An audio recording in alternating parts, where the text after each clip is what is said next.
পুজোর ছুটি মানেই স্কুলের ছুটি। নিদেন পক্ষে ৫-৬টা দিন পড়াশোনা থেকেও ছুটি। সেই পূজাবকাশের আগে তাই শারদোৎসবে মাতল স্কুল পড়ুয়ারা।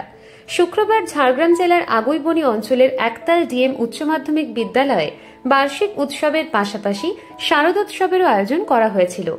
নারী শক্তির অভ্যুদয় ভাবনায় নৃত্যানুষ্ঠান পরিবেশন করে বিদ্যালয়ের ছাত্রীরা। নৃত্য পরিচালনার দায়িত্বে ছিলেন গতি অর্থাৎ তাপস দে। সমগ্র অনুষ্ঠানের পরিকল্পনায় ছিলেন স্কুলের সহ শিক্ষক বিবেকানন্দ আদক।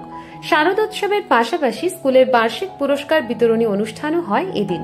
উপস্থিত ছিলেন স্কুল পরিচালন কমিটির সভাপতি তথা বিশিষ্ট সমাজসেবী নির্মাল্য গিরি। প্রান্তিক একতাল গ্রামের এই স্কুলটির দৌলতে বদলে গিয়েছে এলাকার আর্থ সামাজিক পরিবেশ।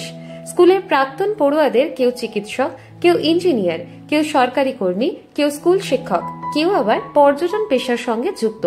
স্কুলের বৃত্তিমূলক শাখার প্রাক্তন ছাত্রছাত্রীরাও পরবর্তী জীবনে প্রতিষ্ঠিত হচ্ছেন। অনুষ্ঠানের ফাঁকে স্কুল পরিচালন কমিটির সভাপতি নির্মাল্য গিরি বলেন, এবছরই প্রথম আমরা এই প্রোগ্রামটাকে লঞ্চ করলাম। আগামী দিনে এই প্রোগ্রামটাকে আরও কীভাবে ভালো করা যায় সেটা আমরা অবশ্যই দেখব।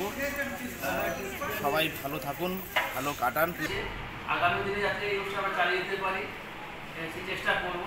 আশা করি ছেলেমেয়েরা আরও ভালো করবে এবং ওরা উন্নতি করবে এই আশা। অতি সংক্ষিপ্ত সময়ে সকলের সহযোগিতায় আমরা এই অনুষ্ঠানটি করতে পেরেছি। সেই জন্য আমি বিদ্যালয়ের সবাইকে ধন্যবাদ এবং আন্তরিক জানাই। সম্পর্ক আমার খুবই ভালো। মাঝে মাঝে অনুষ্ঠানের সূত্রে আসা হয় এবং এখানকার পরিবেশ আমায় টানে। জঙ্গলমহলের মাঝে এরকম একটা সুন্দর স্কুলে বারবার আসতে পেরে আমি আপ্লুত হয়ে